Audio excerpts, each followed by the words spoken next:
ఎవరైనా ఎప్పుడైనా సరిగా గమనించారా చలిచర అసలెప్పుడు వదిలిందో అణువణువు మురిసేలా చిగురాసలు మెరిసేలా తొలిసగుణం ఎప్పుడు ఎదురైందో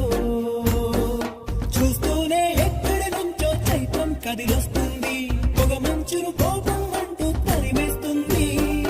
నేలంతా రంగులు తొడిగి సరికొత్తగా దోస్తుంది తన రూపం తానే చూసి పులకిస్తుంది ఋతువెప్పుడు మారిందో బ్రతుకెప్పుడు విరిసిందో మనసెప్పుడు నలుపుల మనమైందో ఎవరైనా ఎప్పుడైనా సరిగా గమనించారా చలిచర అసలెప్పుడు వదిలిందో